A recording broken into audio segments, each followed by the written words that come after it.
Bradesco. Entre nós, você vem primeiro. Olá, boa noite. Boa noite. Um apagão cibernético provocou transtornos por todo o mundo. Aeroportos foram paralisados com milhares de voos cancelados. Bancos e sistemas de saúde deixaram de operar em vários países. Mas aqui no Brasil, o impacto foi pequeno. Nos Estados Unidos e na Europa, aeroportos ficaram lotados. Milhares de voos tiveram atrasos ou foram cancelados.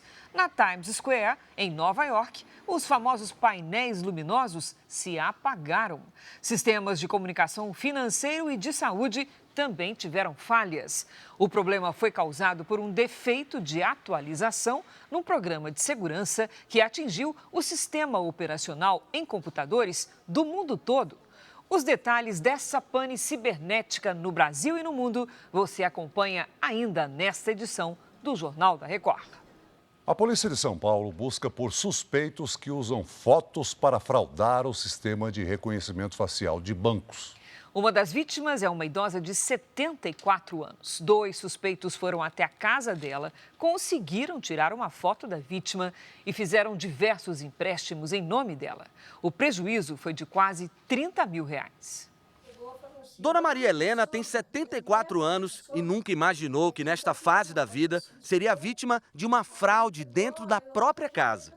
Eu fiquei arrasada, né? Foi muito ruim demais para mim. O circuito de segurança da rua mostra o momento em que um homem e uma mulher chegam à casa da idosa em Itaquaquecetuba, na Grande São Paulo. Eles se apresentam à vítima como funcionários do Centro de Referência de Assistência Social do governo. Para mim fazer um cadastro, para pegar uma cestinha básica por mês, cestinha tudo. Até data de nascimento, tudo com eles. Os suspeitos entram na casa de Dona Maria Helena, tiram uma foto da idosa e em menos de 10 minutos deixam o imóvel com as informações que precisavam.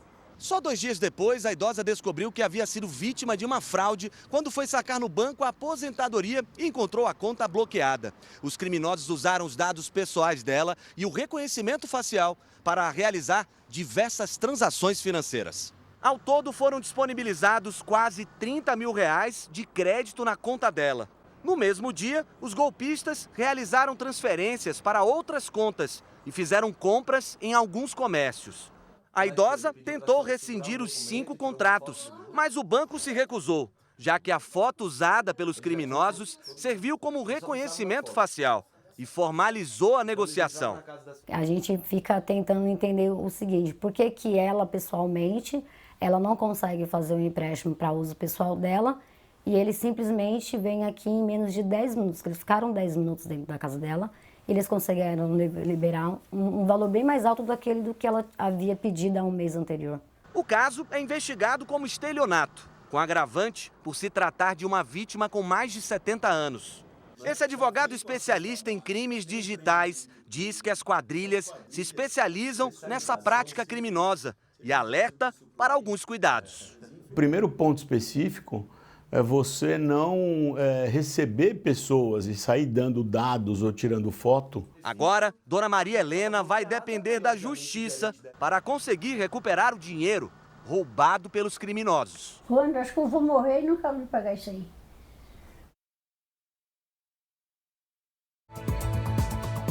E veja também.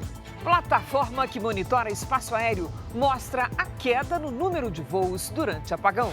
E especialistas explicam o que causou a pane global. Lula anuncia novos investimentos para obras em rodovias e fabricação de aviões. Trump é oficializado candidato à presidência e fala pela primeira vez sobre o atentado. Google é investigado na Itália por utilização de dados pessoais de usuários. Vídeo mostra momento de ataque de drone contra prédio residencial em Tel Aviv.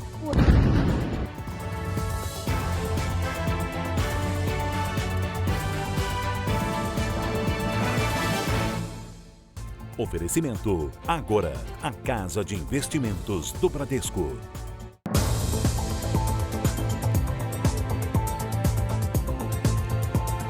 O Jornal da Record teve acesso aos depoimentos da audiência de instrução do caso Porsche. A policial que atendeu a ocorrência disse que Fernando Sastre Filho não estava bêbado. O Ministério Público pediu que se investigue se a mãe e o tio dele alteraram a cena do acidente, retirando, por exemplo, garrafas do carro. Estas imagens inéditas mostram Marcos Vinícius Rocha vestido de preto logo depois do acidente, ainda no chão. A perícia 3D feita pelo Instituto de Criminalística diz que o carro de luxo em que ele estava junto com Fernando Sastre Filho atingiu o carro do motorista Ornaldo Viana a 134 km por hora. A análise da fabricante do carro apontou que ele estava a 136 km por hora. O Jornal da Record teve acesso às audiências de instrução do processo realizadas em junho sob o comando do juiz Roberto Zanichelli Sintra. São quase 4 horas e 50 minutos de depoimentos sobre o acidente. Testemunhas, parentes, bombeiros e policiais militares que atuaram na ocorrência e as namoradas de Fernando Sastre Filho e de Marcos Vinícius Rocha. Um dos últimos a ser interrogado foi o próprio Marcos Vinícius, que viajava de carona no carro de luxo e ficou gravemente ferido. Fernando Sastre Filho acompanhou os depoimentos de forma remota de dentro da prisão em Tremembé, interior de São Paulo. 2 bombeiros que estiveram no local confirmaram ao juiz que Fernando aparentava embriaguez. Aparentava, sim, sinais, com uma voz pastosa e um pouco confuso. Bom, o sinal que eu percebi é que ele estava um pouco letárgico e com um pouco com a fala pastosa. Mas a policial que atendeu a ocorrência disse que ele não estava bêbado. A senhora percebeu algum sinal de embriaguez nele? Não. Marcos Vinícius Rocha e a namorada, Juliana Simões, afirmaram que Fernando bebeu no dia do acidente. Mas um funcionário da empresa em que Fernando trabalha foi ouvido e disse que ele não bebe. Eu conheço o Fernando desde criança. Você nunca viu ele beber? Não, nunca vi ele beber. Outro ponto explorado na audiência foi a retirada de garrafas de dentro do carro. Uma das testemunhas afirma que viu a mãe de Fernando, Daniela Medeiros, fazer isso. Ela levantou, pegou a garrafa de bebida. Quando o tio chegou, ela colocou no carro do tio. Marcelo Sastre, tio de Fernando, confirma que havia garrafas no carro, mas não de bebidas alcoólicas. Como eu não enxergo também muito bem, minha esposa estava próxima e eu falei, do que é essa garrafa aqui? Aí ela falou para mim, não, Marcelo, isso é água, que era uma garrafa azul, tudo de plástico. E mais uma garrafa de energético, se eu não me engano. A promotora Monique Raton pediu a apuração dessa atitude, que segundo ela configura alteração na cena do acidente que matou o motorista de aplicativo Ornaldo Viana. Mais de 700 pessoas foram baleadas na região metropolitana do Rio de Janeiro somente no primeiro semestre deste ano. Uma média de 7 casos por dia. O som dos tiros interrompeu o sono dos moradores de um conjunto residencial de Santa Cruz, na zona oeste da cidade. A área é controlada por milicianos. Na zona norte, no Morro da Pedreira, um confronto entre criminosos rivais assustou crianças e adolescentes que se divertiam em um evento. Na mesma região, também houve tiroteio durante a operação da Polícia Militar no Morro do Urubu, em Pilares. O helicóptero da Record flagrou traficantes armados em uma comunidade da Cidade Alta, na Zona Norte. Eles começaram a correr quando perceberam que estavam sendo gravados. A região metropolitana do Rio registrou uma média de 7 tiroteios por dia no primeiro semestre deste ano. Um levantamento feito pelo Instituto Fogo Cruzado mostra que 732 pessoas foram baleadas neste período. Mais da metade delas foi atingida durante operações policiais. Tivemos quase o mesmo número de crianças baleadas do que em 2023, sendo que 2023 foi o pior ano para as crianças do Grande Rio. Estamos falando de uma média de 2 crianças baleadas todos os meses. Para tentar impedir a expansão territorial das facções criminosas, as forças de segurança entraram no 5º dia consecutivo de uma operação sem prazo para terminar. Agora já são 16 comunidades ocupadas. A ação tenta enfraquecer o braço financeiro do crime organizado, que explora os moradores com serviços clandestinos de internet e energia elétrica.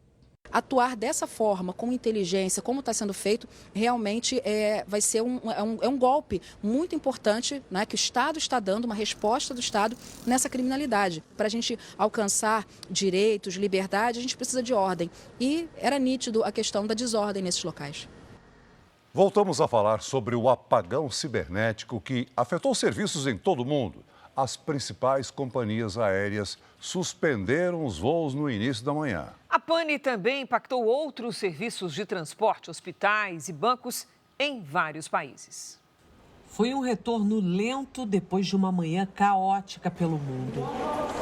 Nos pátios, muitos aviões nem saíram do chão. Foi assim em muitos aeroportos americanos e europeus. Essa imagem, que capta o movimento dos aviões em tempo real, mostrou a queda no fluxo de aeronaves no espaço aéreo dos Estados Unidos. Os reflexos foram imediatos. Filas gigantescas, muita espera e falta de informação. Não recebemos nem mesmo um comunicado sobre o que está acontecendo, disse essa passageira no Canadá. Num efeito cascata, os atrasos foram complicando a vida de milhares de passageiros pelo mundo. É frustrante, resumiu este viajante, sem saber como seriam as próximas horas.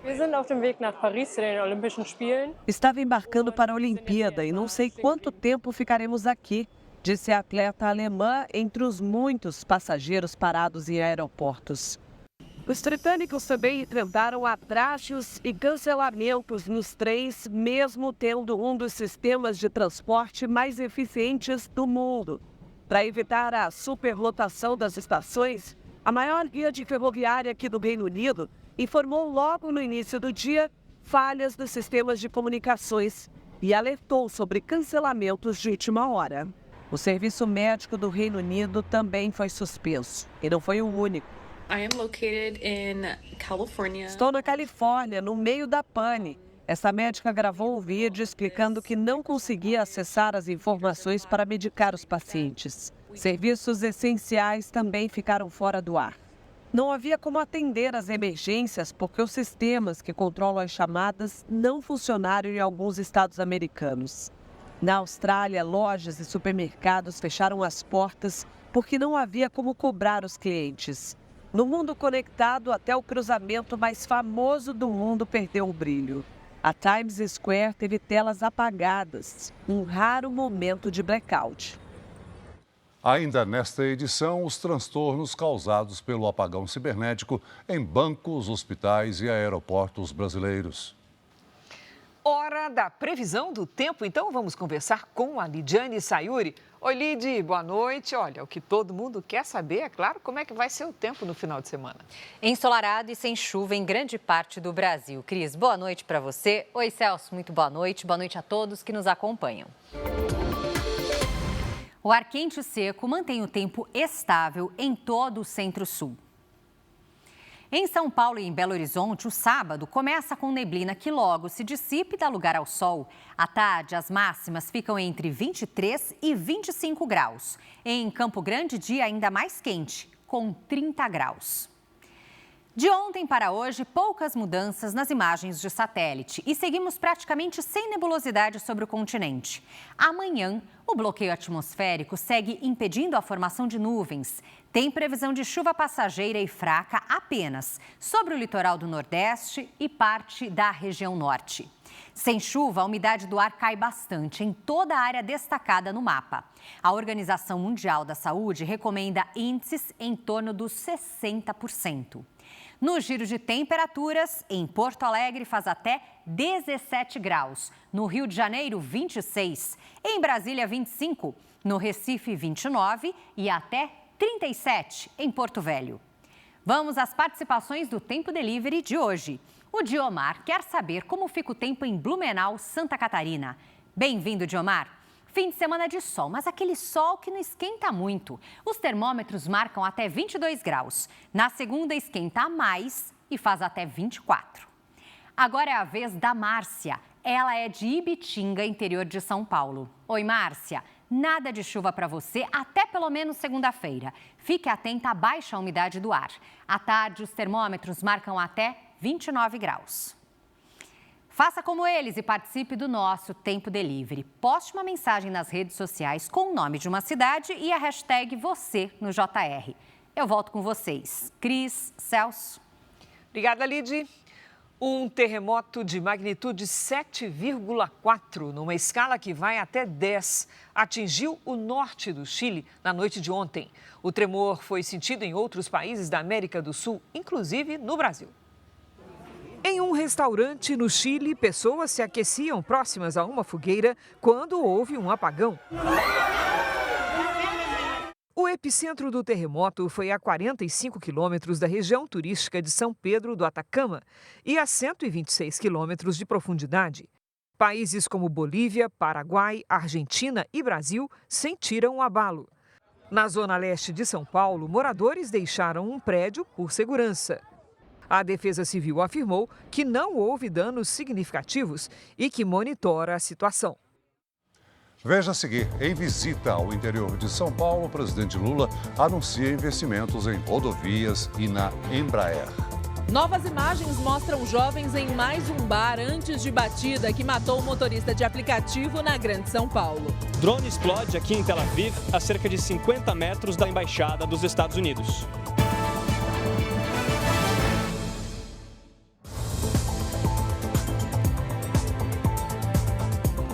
O presidente Lula anunciou hoje em São Paulo investimentos em rodovias e na Embraer, a terceira maior fabricante de aviões do mundo. O presidente Lula esteve em São José dos Campos, acompanhado do vice Geraldo Alckmin, dos ministros da Fazenda, Fernando Haddad, dos Transportes, Renan Filho, de Ciência, Tecnologia e Inovação, Luciana Santos, de Portos e Aeroportos, Silvio Costa Filho, da Secretaria-Geral da Presidência, Márcio Macedo, e do ministro interino de Comunicação, Laércio Portela, além do presidente do Banco Nacional de Desenvolvimento Econômico e Social, Aloísio Mercadante. Lula fez o anúncio de investimentos em obras para ampliação e melhorias nas rodovias Presidente Dutra e BR-101, a Rio Santos. O projeto faz parte do novo PAC, o Programa de Aceleração do Crescimento, coordenado pela Casa Civil em parceria com a concessionária. O financiamento do BNDES chega a 10 bilhões e 700 milhões de reais.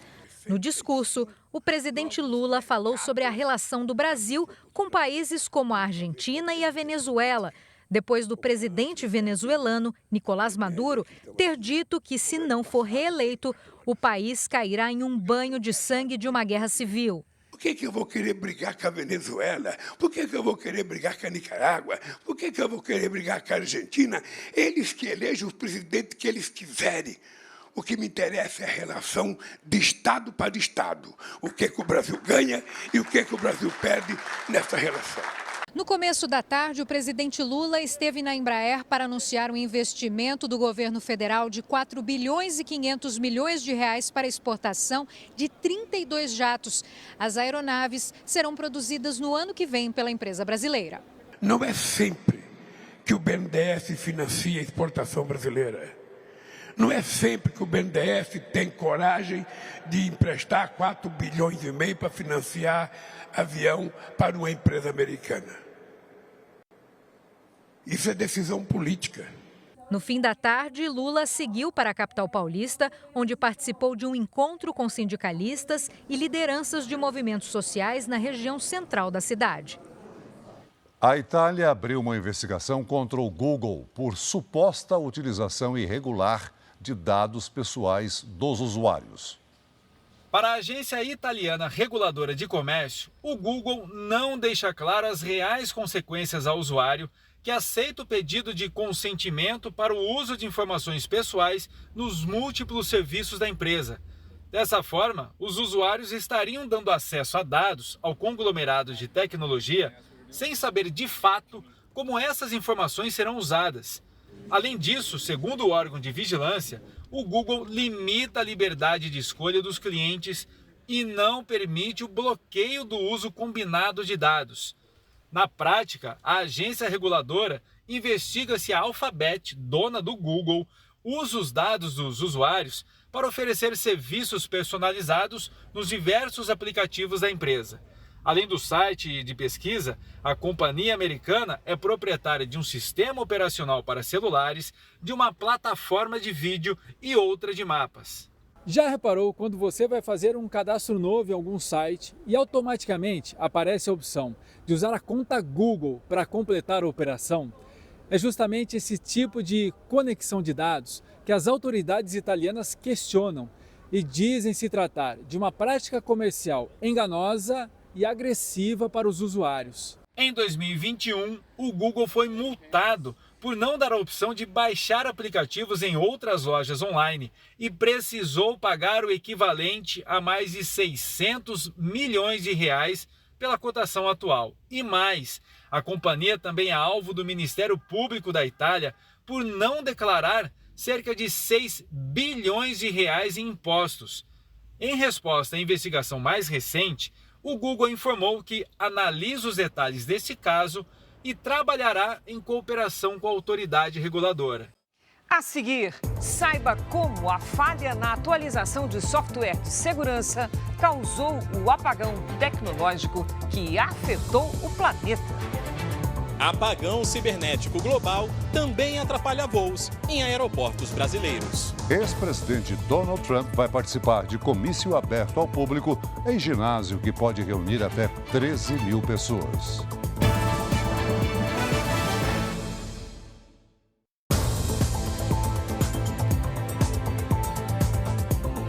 Voltamos a falar sobre o apagão cibernético que prejudicou os serviços em todo o mundo. A pane foi causada por uma falha na atualização de um software de segurança da empresa americana CrowdStrike. Arquivos corrompidos teriam sido enviados para computadores dos clientes, entre eles a Microsoft. O sistema operacional desligou e provocou um efeito cascata em vários países. Desde a madrugada, alguns aplicativos de bancos apresentavam instabilidade. Muitos nem abriam. Meu pai me ligou, vindo para cá. O que ele avisou para você? Raquel, caiu tudo. Seu pai não conseguiu fazer nada? Nada, não. Tentou acessar banco? Ele achou que tinha acontecido alguma coisa no celular dele. Ao longo do dia, voltaram a funcionar. O atendimento em alguns hospitais e laboratórios médicos também foi prejudicado. Como a internet hoje liga diversos ramos de negócios, não só serviços de TI, mas serviços financeiros, serviços de alimentação, serviços de saúde, a parada de um provedor de serviço faz uma cascata, porque quem depende daquele serviço também para, quem depende daquele segundo para e aí vai parando, tudo em cascata. O apagão tecnológico aconteceu por causa de arquivos corrompidos num software de segurança utilizado por diversas empresas ao redor do mundo.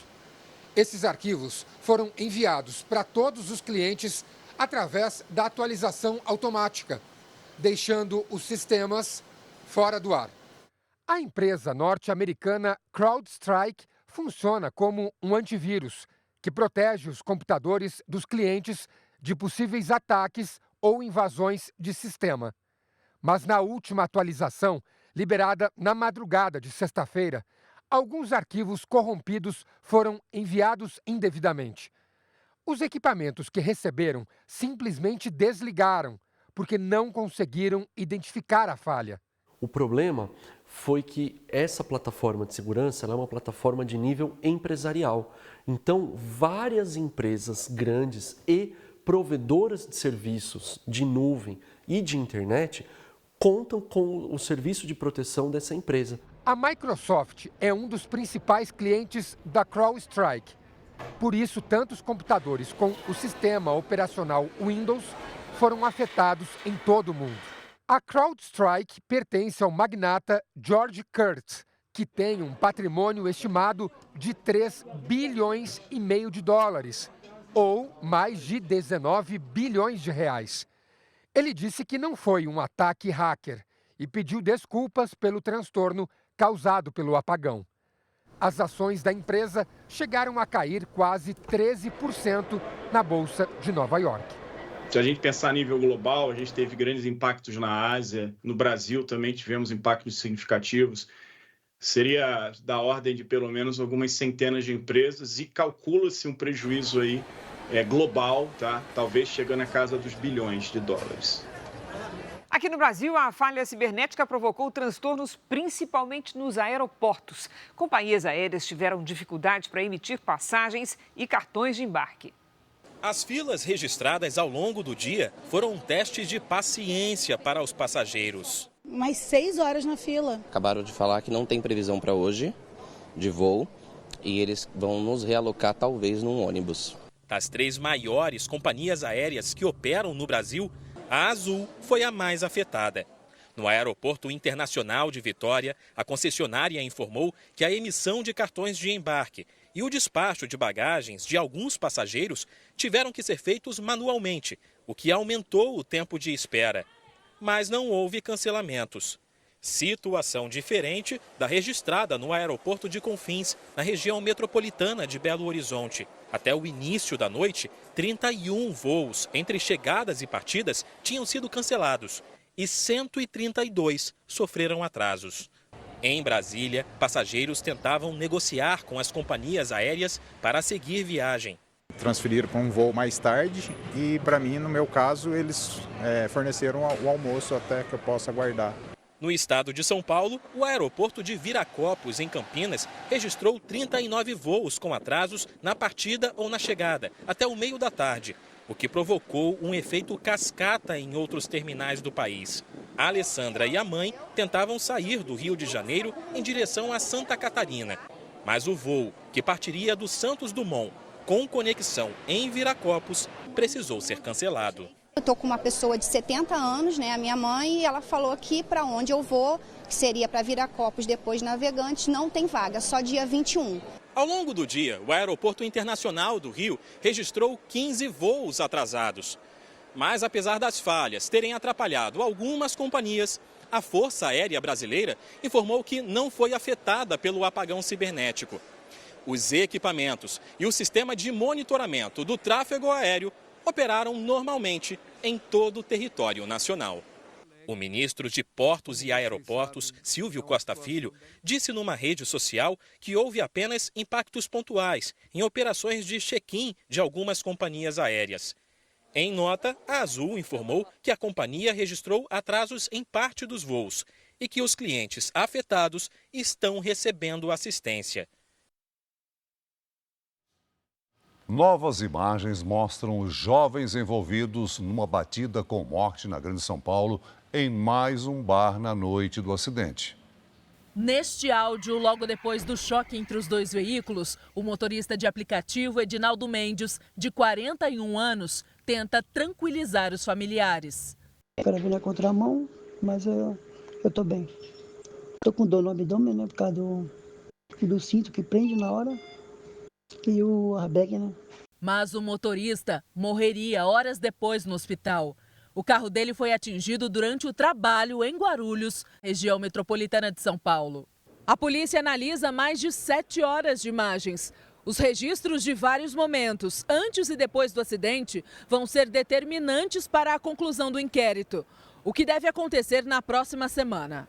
2 dos 4 ocupantes do veículo que entrou na contramão são os homens que aparecem nestas imagens, ainda durante a tarde. Eles estão lado a lado na mesa. Felipe Malheiro, de roupa preta, e Gustavo Cardoso, de camiseta branca.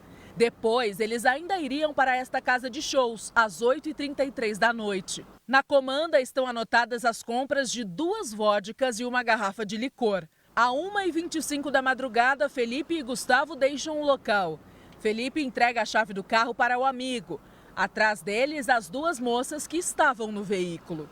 Minutos depois, o carro invadiu a contramão em alta velocidade e atingiu o de Edinaldo. Felipe se apresentou à polícia militar como motorista, mas as imagens mostraram que era Gustavo quem estava ao volante. Ele aparece de camiseta branca e não tem habilitação. Os 2 foram indiciados por homicídio com dolo eventual, quando se assume o risco de matar. Felipe também vai responder por fraude processual. O inquérito policial está bem avançado já, as investigações foram muito bem tocadas pelo delegado e a sua equipe. A defesa da família, quanto ao que parece o entendimento do delegado de polícia, vai no sentido de que é cabível sim uma prisão preventiva. Nos Estados Unidos, Donald Trump fez o primeiro discurso desde a tentativa de assassinato no último sábado. Ele criticou o trabalho do atual governo em relação à crise migratória e ao desempenho da economia e aceitou formalmente a nomeação como candidato à presidência. Donald Trump subiu ao palco da Convenção Nacional Republicana com um letreiro com o sobrenome dele e foi ovacionado pela multidão. Antes do discurso, Trump homenageou o bombeiro morto no ataque a tiros no último sábado, na Pensilvânia, e beijou o capacete de Corey Comparatori.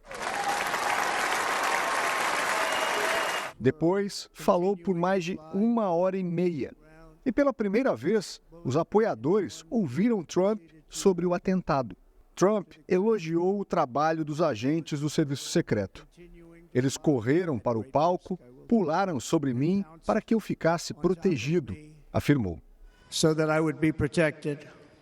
A agência tem sido criticada pela falha na segurança. A noite também foi marcada pelo ato do republicano de aceitar oficialmente a nomeação como candidato do partido à presidência.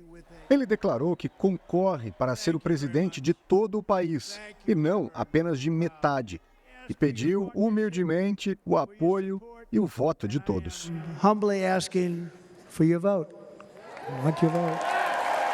Trump ainda usou o palco para criticar os índices da economia sob a gestão de Joe Biden e a crise migratória. É uma invasão de imigrantes ilegais e essa administração não fez nada para detê-los, disse. Ao final do discurso, Trump recebeu a esposa, Melania, no palanque e outros integrantes da família. Amanhã, o ex-presidente Donald Trump vai participar de um comício no Michigan, junto com o vice, J.D. Vance. O evento, aberto ao público, vai acontecer em um ginásio, que pode receber até 13 mil pessoas. Os preparativos já começaram e a expectativa é de que haja um forte esquema de segurança na região. O presidente Joe Biden, possível rival de Trump nas eleições de novembro, afirmou que vai retomar a campanha eleitoral na semana que vem. Ele segue em tratamento contra a Covid. Uma pesquisa divulgada hoje mostra que a vice-presidente, Kamala Harris, seria um nome aceitável para substituir Biden caso ele ceda à pressão para desistir da corrida eleitoral. 6 em cada 10 democratas acreditam que Kamala faria um bom trabalho. Outros 2 dizem que ela não teria um bom desempenho à frente da Casa Branca. E o restante não opinou. Aliados do grupo terrorista Hamas assumiram a autoria de um ataque com drone na capital israelense. A explosão causou a morte de uma pessoa e deixou ao menos 8 feridos. Nesta imagem é possível ver o momento em que o drone cruza a orla da praia e explode. As sirenes de alerta não tocaram. O atentado foi reivindicado pelos Houthis, que são aliados do Irã. O grupo apoia os terroristas do Hamas. O exército de Israel acredita que o drone tenha vindo do Iêmen e que o modelo usado no ataque seja de fabricação iraniana. Há indícios também de que a aeronave tenha sido adaptada para percorrer longas distâncias. A Força Aérea Israelense investiga por que o alvo não foi interceptado. O cenário aqui em Tel Aviv, poucas horas após a explosão desse drone, é exatamente esse. Vidros estilhaçados por toda parte. A gente está numa região residencial e também central de Tel Aviv. Do outro lado da rua, esse prédio, vocês podem ver também janelas completamente quebradas. E ali, mais próximo da praia, a cerca de 50 metros de onde o drone explodiu, está uma filial da Embaixada dos Estados Unidos. Era um imenso veículo não tripulado. Em segundos, ouvimos um estrondo. Um clarão quente veio em nossa direção, lembra o Jonathan. Outro morador, Naftali, é voluntário em um serviço médico de emergência e desceu para ajudar. As pessoas estavam cortadas por estilhaços. Muitas entraram em choque e desmaiaram. Há 3 anos em Israel, este brasileiro tinha acabado de chegar em casa quando ouviu o barulho. Sim, me assustou um pouco porque foi na rua de casa e eu passei aqui, acho que foi literalmente 5, 10 minutos antes. O ministro israelense da Defesa afirmou que haverá retaliação pelo ataque. Veja a seguir. Aumenta o número de jovens que irão votar nas eleições municipais de outubro. Usina de açúcar responsável por vazamento que matou milhares de peixes no interior de São Paulo é multada em 18 milhões de reais. Há uma semana da abertura dos Jogos Olímpicos, atletas do mundo todo chegam a Paris.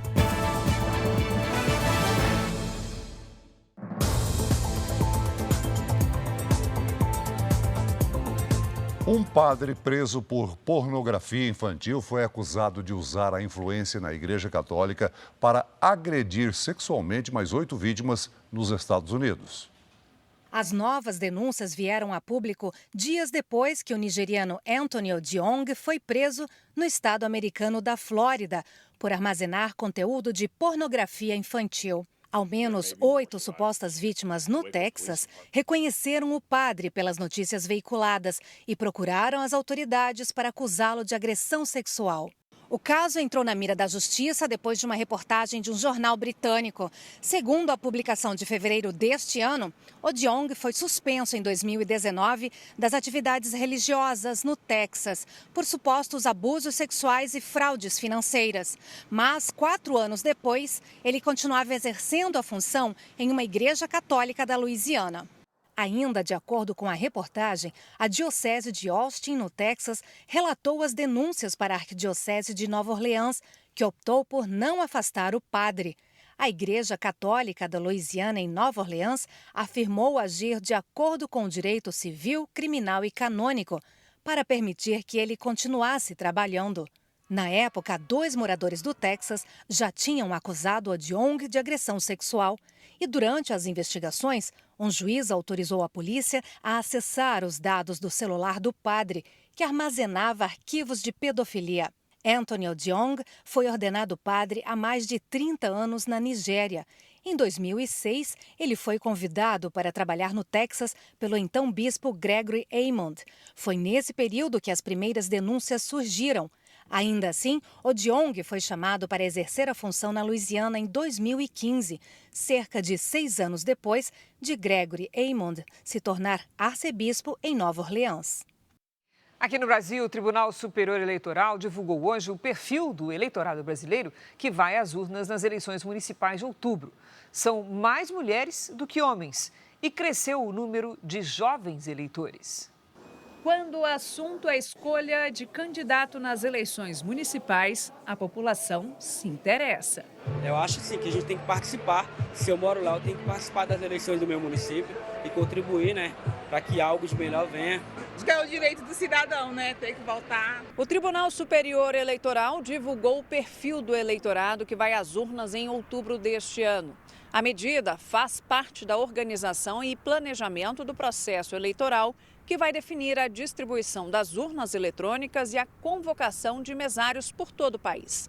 Eleitores de mais de 5.500 municípios vão escolher prefeitos e vereadores. Apenas o Distrito Federal e Fernando de Noronha não fazem parte do processo. Segundo o TSE, 155.912.680 eleitores estão aptos para votar em outubro, o que significa um aumento de 5,4% em relação às eleições municipais de 2020. Mais da metade são mulheres. A maioria dos eleitores tem entre 45 e 59 anos. Este ano, mais adolescentes entre 16 e 17 anos vão votar, na comparação com 2020. Mais de 1.800.000 devem ir às urnas, um aumento de 78%. Na distribuição do eleitorado por região, o Sudeste está à frente com quase 67 milhões de eleitores, seguido por Nordeste, Sul, Norte e Centro-Oeste. Uma construtora de Fortaleza já enfrentou diversas ações na justiça por problemas que surgiram em condomínios construídos pela empresa. Em um dos empreendimentos, parte do revestimento da fachada começou a cair. Um laudo apontou problemas na execução do serviço. Nem sempre a fachada deste prédio de 18 andares em Fortaleza teve essa aparência. Pedaços da frente do edifício de alto padrão, construído pela empresa Ara, começaram a se soltar, com moradores e vizinhos em risco. Sem que o problema fosse resolvido pela construtora, o condomínio precisou acionar a justiça. A Ara não assumiu a responsabilidade. Para documentar o problema, foi encomendado um laudo para um engenheiro que foi anexado ao processo. Segundo o documento, havia risco de provocar danos contra a saúde e segurança das pessoas e do meio ambiente. O diagnóstico foi esse: revestimento cerâmico aplicado com um método construtivo inadequado. Apresentamos o relatório a um especialista. O engenheiro encontrou vários problemas considerados críticos quando colocam a vida das pessoas em risco.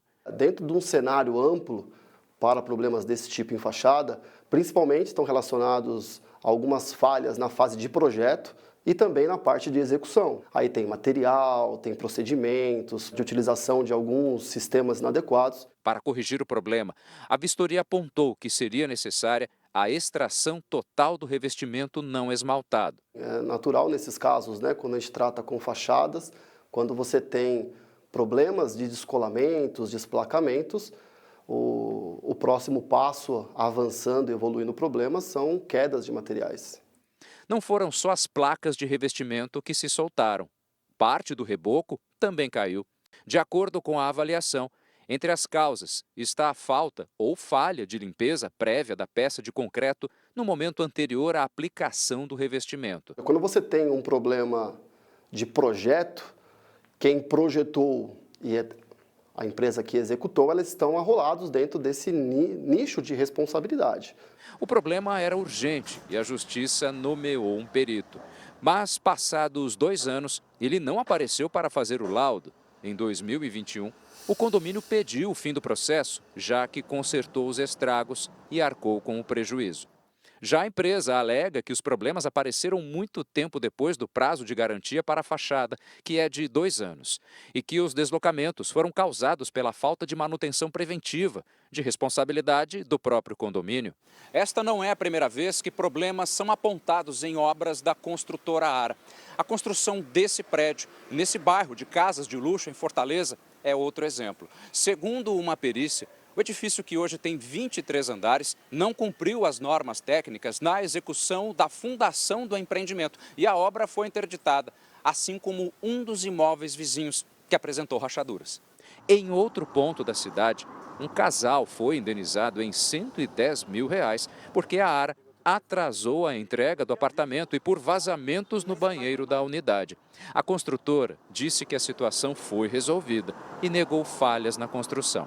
Uma segunda família também entrou na justiça contra a Ara por causa de um terreno vendido para a construção de um condomínio.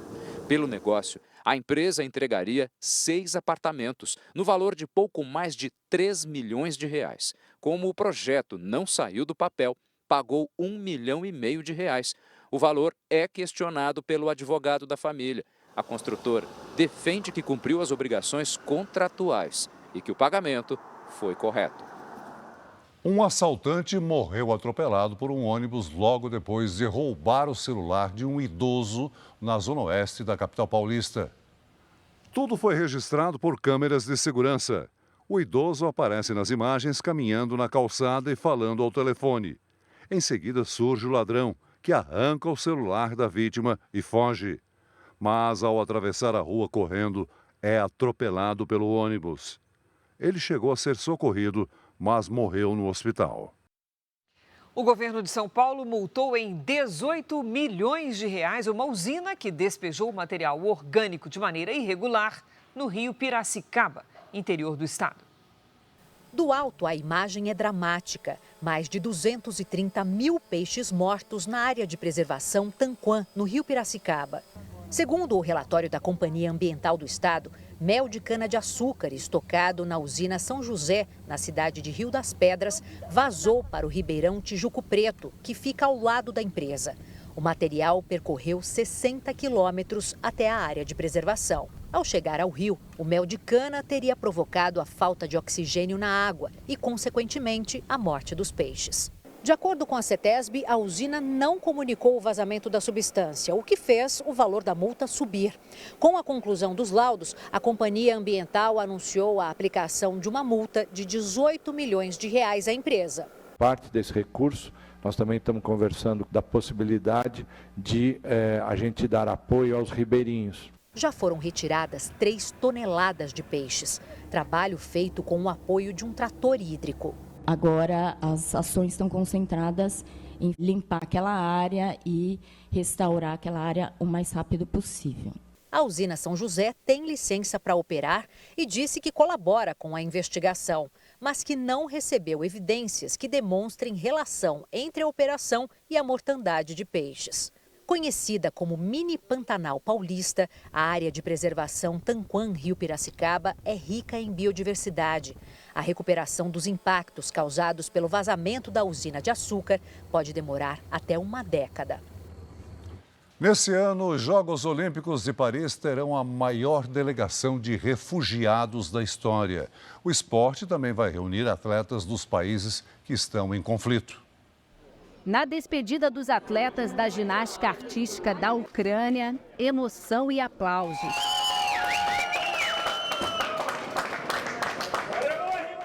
Defender a bandeira de um país que vive um conflito há mais de 2 anos é um momento único para quem já conquistou um ouro olímpico. A vontade de vencer está tatuada no corpo de Oleh Verniaiev. Ouro nas barras paralelas nos Jogos do Rio, em 2016. O conflito no leste europeu baniu a Rússia e Belarus das Olimpíadas.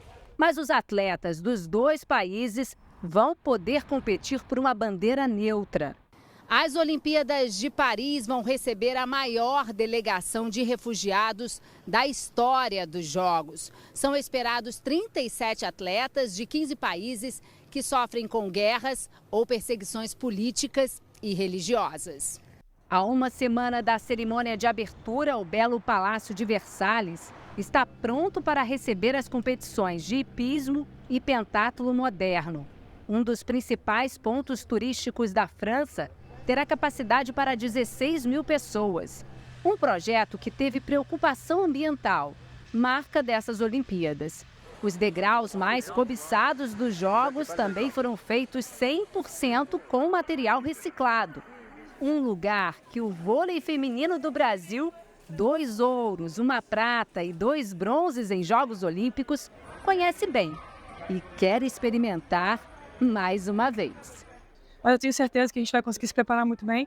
Foi muito importante termos chegado um pouco mais cedo para a gente conseguir se adaptar ao fuso horário. A gente tem que aproveitar o máximo possível, porque isso vai marcar o resto das nossas vidas. O Jornal da Record de hoje termina aqui. Essa edição na íntegra e também a nossa versão em podcast estão no Play Plus e em todas as nossas plataformas digitais. Fique agora com a Rainha da Pérsia e logo depois de Gênesis tem mais um episódio de Quilos Mortais. Não perca! Boa noite, bom final de semana para você. Boa noite.